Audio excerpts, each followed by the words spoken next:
affiliation? My name is Denman. I am a technical artist at EA Tiburon, and I am also a tech art instructor at the Florida Interactive Entertainment Academy with UCF. Fantastic. How did you come to technical art? From the art side, the programming side, some other pathway?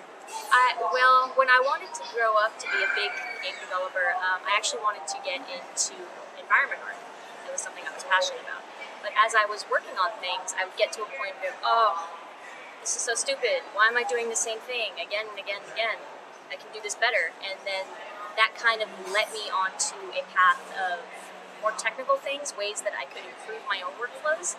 And that kind of generated into me being a technical artist.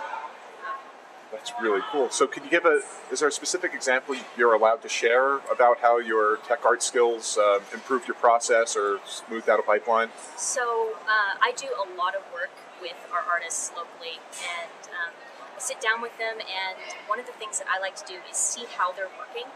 And a lot of times they're doing repetitive tasks again and again and again, and they don't really see a problem with their current workflow. So when I sit down with an artist, I try to identify those things that they're doing over and over and say, hey, we can do this better. We can automate this, or I can make you a little quick script, and you don't have to spend this time doing the same thing over and over and over. And you can focus more on doing better art. So that's kind of what I do. Well, that's pretty cool. If we can just talk for a moment about your formal education, was there anything in your formal education, undergraduate or master's level work, that helped you in your quest to be a tech artist?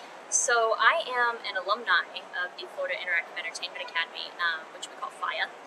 And that was a 16-month program that really prepared me to work in the game industry. It was studio-based, so it was, we're going to make games, we're going to show you how to make games, and by the time you're graduated, you will have made a big game. So it was kind of full immersion into the deep end of this is what game development is, and that really helped prepare me for where I am now. Anything in a curricular level at the undergraduate that helped? Undergraduate, when I was in undergraduate, we didn't have all of this fancy game design business. It was, hey, get into web programming, or hey, let's be a graphic designer, which are both cool, but not really what I wanted to do. So I ended up doing a lot of web programming, which kind of laid my more technical foundation. I don't really use those skills that much, but the programming foundation that I got from that was very useful. Okay. So, in terms of keeping yourself up to date, what kind of self-directed learning do you do? What are your sources? How much do you need to do to stay current? I think tech art, we are a constantly evolving field. There's always going to be new techniques or something new, or maybe something that I don't do in my day-to-day but I find interesting, that I could then apply a technique from that back to what I do. So I am, online, techartist.org is a great place to look for, what people are doing. Creative Crash, Stack Overflow if I need a new technique or want to learn how to do something. So just really diving in, the internet is your friend in this case, and those kind of things. You find all sorts of new techniques and ideas. So this isn't a field where the answers are just out there, that it involves some digging and assimilation. Yeah, you really have to be an explorer and a pioneer. We've done a lot of stuff, as far as software development. If you need, very specific, how do I do this particular function? That's probably going to be out there on the internet, but a lot of times we have to solve problems creatively where we don't really know how to get from A to B, and researching those kinds of things can help us find maybe more optimal solutions for our needs. So, with that in mind, what would you want to tell game academics about technical art that we don't know, and we know that we don't know? In education, tech art is a valid thing. It is art and it is programming at the same time, and it is a valid niche that really could use more attention and love.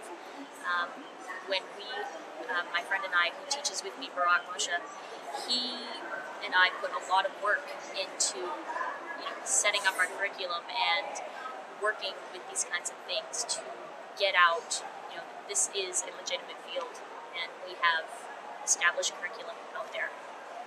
So, because you were coming from a different perspective, were there things about programming that were challenging to learn on your own, or that would have been? I am one of those people. I love a good programming challenge. I will bash my head against it and hate it while I'm working at it, hate it with a passion. But once I get that problem solved and I have it there and it helps my artists, that feeling is so euphoric to me. I love it. So I really kind of love programming. Okay, that's fantastic. Is there anything else you'd like to share, to say, just for us to know? Something that's burning that I haven't touched on. Oh goodness.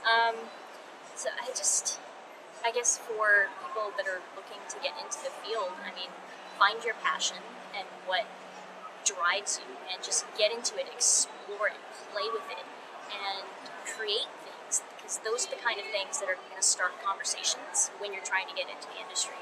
Those are the kind of things where you're so passionate about it, that will make you stand out and really start those conversations and get the attention that you need to get into the industry. That was fantastic. Thank you, Mary.